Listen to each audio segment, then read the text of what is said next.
I'm Paul Vince Quike, your Taekwondo guide, and this is Topic Tuesday, being recorded on a Wednesday, and who knows when it will go up. It might be Thursday, it might be Friday. Just settle down. Maybe I'll change the name, I don't know. Every Tuesday, there's been something in the way of me putting out a Topic Tuesday, all right? And yeah, last week, none got done, because I went to visit Mother in Florida, So, I'm back for Topic Tuesday this week, and if you're new around here, the concept is simple. Just leave a comment in the comment section, ask a question about Taekwondo, and we'll talk about it. Let's start with a JV Kanu fan 8115 who writes, "Thank you for the insight about strategy relative to technique. Very interesting point. Paul, you seem to speak about Taekwondo strategy from the perspective of sport Taekwondo. I would love to hear about your reading of Poomsae-based Taekwondo strategy. This seems quite different to sport Taekwondo, ? Thank you again for this series." Yeah, you know, the thing about sport fighting in general is it exists. You can see it in action, and there's a lot of people who will teach you how to do it. Is this thing crooked? Okay. There's a lot of people who would teach you how to do sport fighting. So it's tangible. You know, I could tell you that there's a strategy behind the movements in Poomsae, but I think it'd be purely theoretical. If we look at the movements the same way that someone who studies Shotokan looks at the movements, we would look at it from this long-range perspective, someone lunging in almost from a weapon's distance with a punch or a kick, and then you retreat back and use a wide block to deflect the motion and counter. That strategy would be similar to what we see in like JKA point karate. You can look up videos of that on YouTube. It's the Japan Karate Association's version of sparring. And it's a sport, but it's kind of an odd sport because you have to perform the technique in a specific aesthetic way in order for it to score a point, in the same way that in Kendo, you can't just whack them with the stick any way you want. It has to conform to the standards of a particular strike in order to be eligible for a point. So there's an actual fighting strategy in place with that distance framework of the movements found in Poomsae. If you rewind back to some of the applications you would see reading a textbook from one of the Okinawan karate masters, or if you apply the sort of modern Bunkai lens movement to the forms, to the Poomsae, everything's going to be kind of a close range, more grappling heavy type of application. Now, you have a set of techniques there in terms of what's contained in the form, but now you're into a realm of a lot of theory, because everyone's going to say it functions a little bit differently. The tricky bit of real-world violence is that it's difficult to test stuff, right? Because you can only simulate it, and the simulation is going to have inherent flaws that don't give you an accurate representation of what real-world violence is like. When you're preparing for a sport fight, you have a much better idea of what to prepare for, and then through the competitive arena, the dominant techniques get flushed out. You can't do that for real-world violence. So it becomes a matter of theory at that point. Now, Ian Abernethy has a certain approach. He's one of the modern Bunkai theorists. and I think he's one of the best ones out there if you're interested in that sort of thing. And I think a lot of his perspective is weighted heavily by his judo experience as well. He thinks in terms of close range and throws, clinch fighting and throws.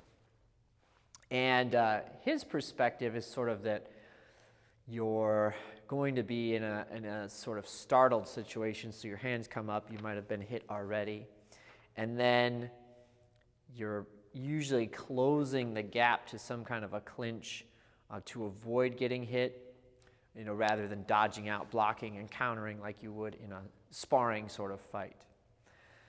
So strategically speaking, it seems like if you read the way they practice those systems, the strategy is when you're surprised, when you're overwhelmed, when you're confronted with this sort of onslaught of real-world violence, that you close the gap so that you can nullify their strikes, and then you use short-range striking, locks, and throws to injure the person so that you can then get away. So is that the primary strategy of the movements in Poomsae? Well, like I said, that's largely theoretical. I don't think you could test something like that in a competitive sense, because you need the in and out, the give and take in a competitive environment for just about every type of combat sport. Can't think of a place where that strategy in isolation would work. Now, does it work for real-world violence? You could look at a lot of videos of real-world violence and say, yeah, look, that's what happens. But I don't know. I've never been in a violent situation. I'd be curious how many of Ian's students, or if Ian himself, has been in real-world violence situation and then seen the training benefit, help them get out of that real-world violence effectively. If people, how many? And the other question is, how many times would you have to successfully use something like that to verify it? If it happens once or twice, you could say you got lucky. If you do it 100 times, then that probably, now you've probably got something solid there that you can say is truthful and reliable. But there's so many other factors, right? Just a person's size and sort of mentality towards violence is going to be a huge contributor to how they would fare in a real-world violence type of situation. Ian himself says there's some people who are frequently involved in real-world violence that figure out a few quick tricks that would never work in a combat sports environment, but they're perfect for real-world violence. Like the moment that you hit someone when they're not expecting it, and the type of large hit you use. So anyway, it's an interesting question to ponder. I don't think there's a definitive answer on that one. From Daryl to 2023. What are your thoughts on different punch chambering? Some Taekwondo styles start punching from the hip, or as a raised arm or fist, punching to the middle, or as opposed to almost in line with the shoulder. Do you find one or more effective than the other? Would you recommend one or the other for breaking? Maybe some history on it. Yeah. So depending on the type of Taekwondo you study or karate you study, you might chamber your hand on the hip. You might chamber it on the ribs. You might punch in line with your shoulder. You might actually aim at the solar plexus. Are there advantages to one over the other? I don't think so from any sort of combative standpoint. I prefer the aesthetic of aiming toward the target personally. I just like the aesthetic of that, and I do feel like you tend to build an awareness of where the targets are by doing that. You almost have this magnetic draw toward the target on another person when you've practiced that in the air a whole bunch of times. So maybe there is a real benefit to it. This is fascinating, every time I teach kids, just about every time, one of the things I do in the introduction lesson is teach the basic straight punch. And I have them look in the mirror, and I have them point at their nose or the point underneath it, the philtrum, and discuss the high punch, and then I have them punch at their nose in the mirror. And most kids get that without any trouble. Then I have them locate their solar plexus. I have them give themselves a little bit of a jab there so they feel the sensation that's caused from getting hit in the solar plexus in the center of the body. So they know where it is, they know it hurts. Then I have them point at it in the mirror. Often they can't find it. Then I try to have them punch at that spot, and without fail, they always punch off into space somewhere, at their shoulder, up by their head. They have no sense of where the center of their body is. So the training does something that's not familiar to people. It helps them with some form of perception there. I'm kind of lost as to why that is, but it's fascinating that kids can point right at their head in the mirror, but not at the center of their body. I'd love to know the psychological reason for that, if there is one. But yeah, I can't see in terms of hip, ribs, chambering height. I can't imagine mechanically there's a whole lot of difference. Just going to be something that I'm sure it was a school-to-school variation going all the way back into the dark, misty past of martial arts, where one guy in his backyard was teaching on his hip, one guy in his backyard was teaching on the ribs. Again, does it really matter? I can't imagine there's much mechanical difference. From Ryler Panther, hello to you, sir. My question is, what are your methods and your thoughts or opinions on dealing with any of those problem students in your classes? For example, students that aren't listening to your instruction and being rowdy with other students in class, or kids that act up and throw tantrums and don't want to do anything other than hit the bags. What are your methods on getting problem students to behave, and what do you think is the right level of trying to discipline them, bar simply asking them to leave the class? I view it as an individual basis, as everyone is different, but I would love to know some of the methods that you use to try and help those problem students get back on the right track. I imagine that you're pretty much talking about kids here. If you have an adult who's a problem student in the ways that you're describing, I would absolutely remove them from the academy or the dojang. You can try talking to them first, but you need adults who are trusted people that aren't going to make all your other adult students uncomfortable. Kids, it's a whole nother situation. So the first thing with kids is it's very important to be consistent and to be clear about your expectations. If you have a class that is regularly problematic, create your set of class rules or expectations and go through it at the beginning of every single class.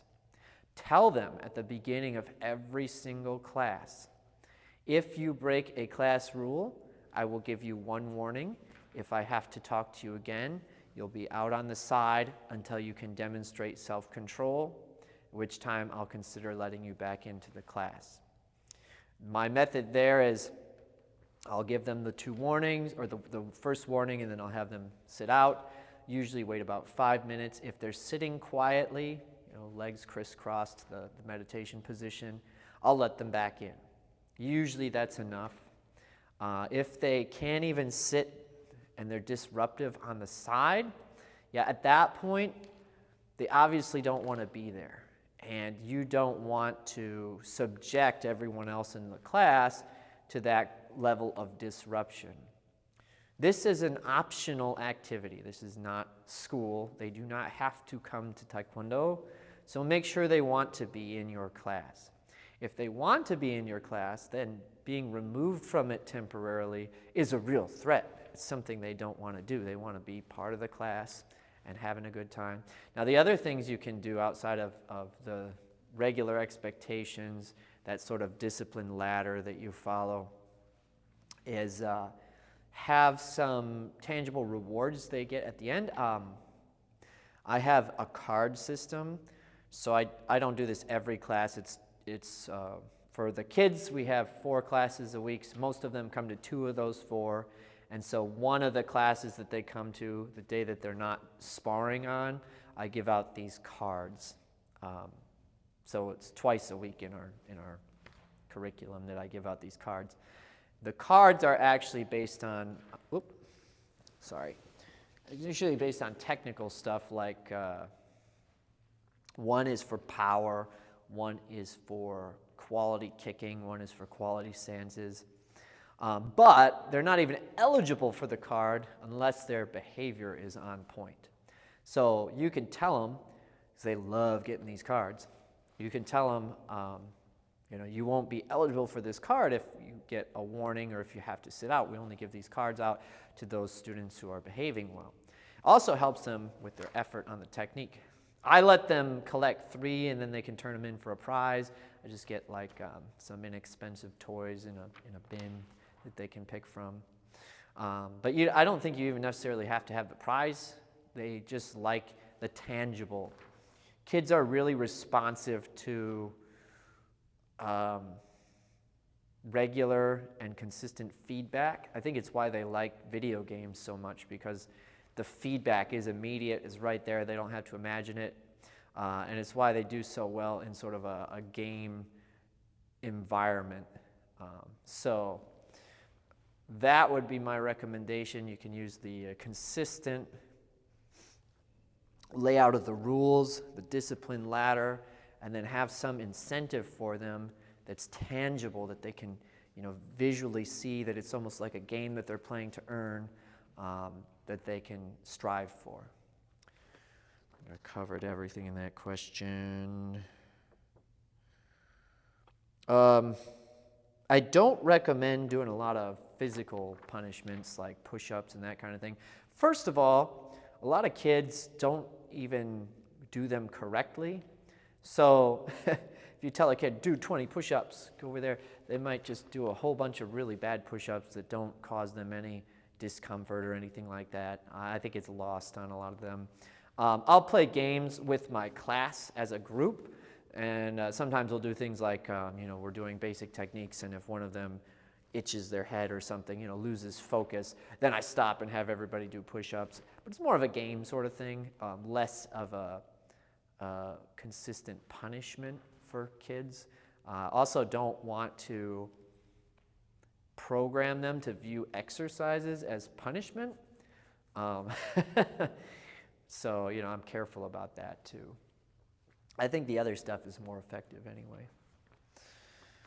All right, from Jiro Space. I've been in many different martial arts and they all have some curriculum that doesn't seem to work when pressure tested.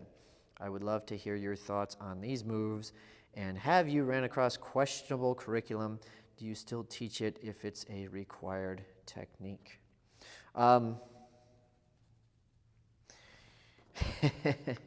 It's interesting phrasing here. I don't think how should I say this?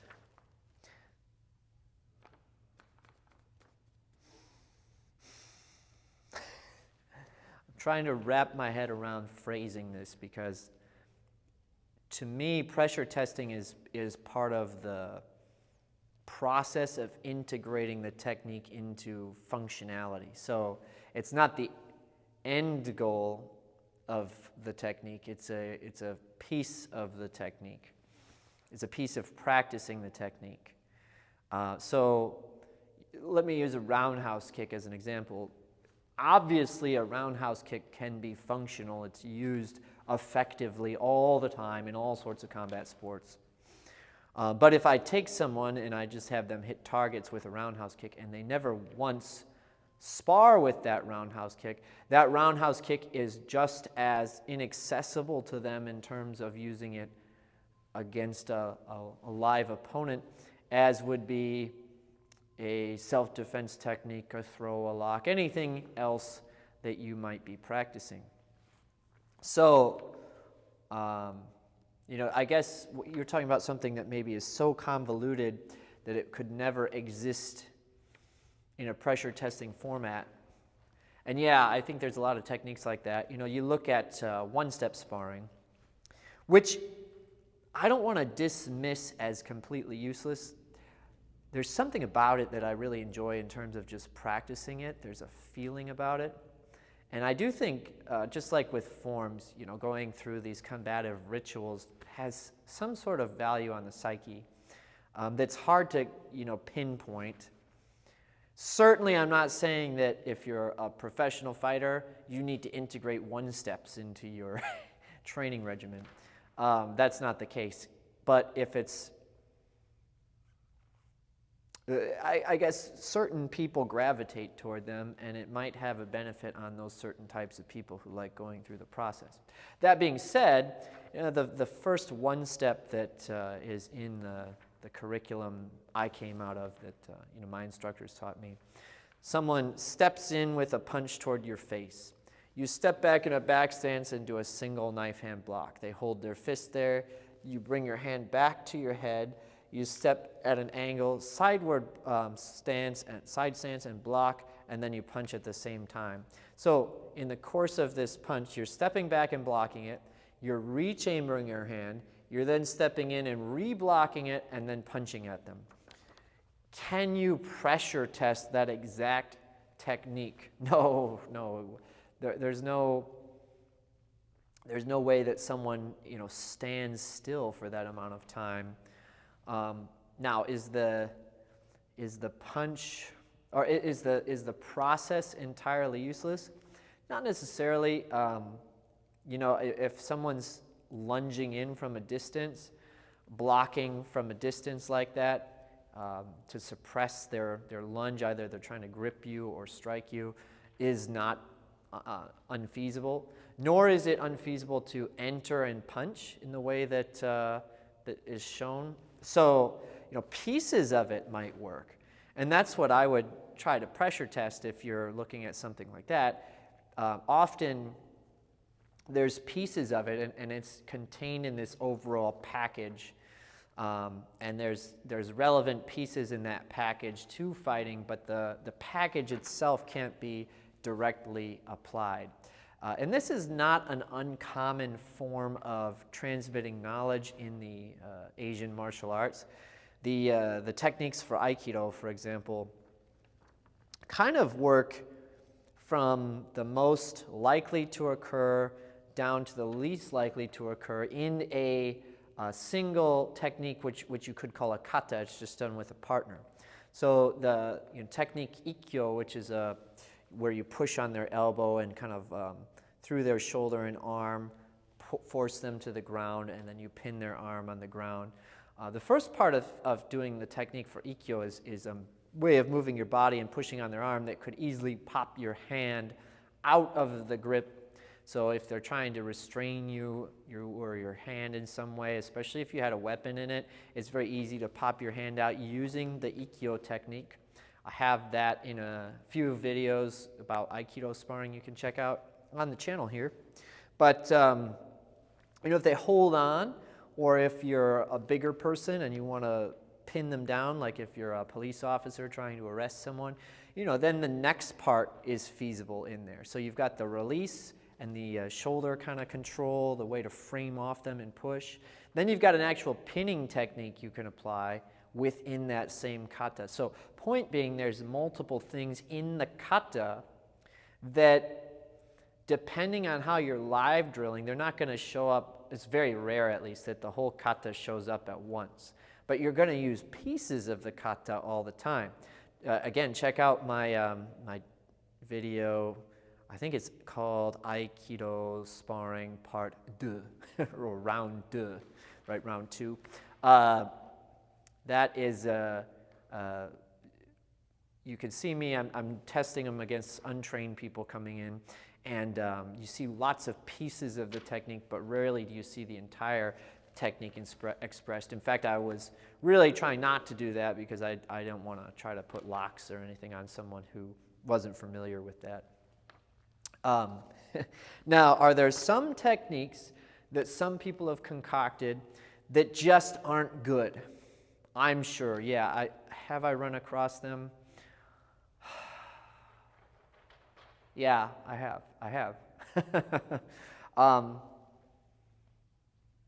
Typically, my experience has been if the techniques exist going way back into history in numerous martial arts, or if you see them all the time in combat sports, there's probably some validity to it. Often, though, the problem we run into is we try to test them the wrong way. So I'll give you an example. Aikido is the easiest thing to use as an example here because you don't see a lot of Aikido in combat sports, and you shouldn't because most of it wouldn't work in combat sports. But like the wrist turn, kotegaishi, where you're turning the wrist away from the person, this is a technique that goes way back in all sorts of martial arts from all over the world. Is it a useless technique because it's not in combat sports? Well, it's got a lot of uses. Primarily, it is fantastic. I have not found a better way of taking something out of somebody's hand. So if you want to live train with that, or if you want to pressure test it, have somebody hold on to something and tell them not to let go of it, and then keep pulling it out of their hand, and you're going to end up doing kotegaishi on them a number of times, along with a few other moves, to get it out of their hand.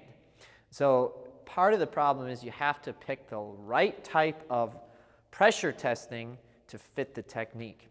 If you try to kotegaishi a wrestler, good luck. You're probably going to get slammed. So that's just a important piece of the puzzle there, is getting the right context. Let's see. From Old Movie Rob. What are good exercises and stretches for 50-plus-year-old folks? Thanks. Hey, Old Movie Rob, you guys can do the same exercises as everybody else. We're going to want to do stuff that helps you open up your hips for Taekwondo.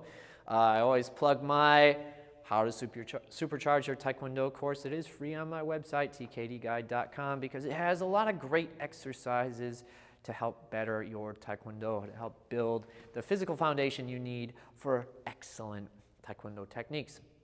I would tell you more about avoiding certain things than what to do, because everything that you can do is also stuff that's good for younger people too. So, stuff to avoid, stuff with a lot of jumping. I wouldn't be doing that anymore. I don't do it now because of my hips. So when you get over 50, I wouldn't be doing a lot of jumping. I wouldn't be doing a lot of high impact stuff in general. So, use that filter. But all the stretches and strength training techniques that are reasonable are going to be good for young and old alike. From Articles 8, 8S. Question, what is the significance of the foot washing ceremony when doing the black belt test? I read this and I was like, what is he talking about? Foot washing ceremony? I have never heard of such a thing. And I thought, maybe I'm living under a rock. So I looked it up, talked to an AI about it, and the AI was like, I've never heard of that. And so my question to you, Articles 8S, is what kind of cult are you in? No, I don't, I'm kidding, of course. I don't know what you mean by foot washing ceremony, obviously. If you are washing someone's feet, that is often a symbol of humility. Obviously, it's something that Jesus does in the Bible, and it's sort of a reversal of roles and a symbol of servitude, of serving others, of being humble. If you are getting your feet washed, it's often some kind of symbol of purification. In Jungian psychology, the water is like a transformative symbol. So, when someone is submerged and then pops back up out of the water, that's like a rebirth symbol. It's a symbol of the unconscious mind. And then, of course, your feet are what touch the ground, are what ground you. So maybe it's a sort of purification of your roots. Who knows? I'm purely speculating there because I'm not familiar with this at all. So I'm sorry I can't be of more help. Guys, I am sorry for the delay on this, but you delivered. You did great. You sent in some awesome questions. I appreciate you guys watching and interacting. So if you haven't done this yet, leave me some comments. Otherwise, until next time, enjoy your Taekwondo training.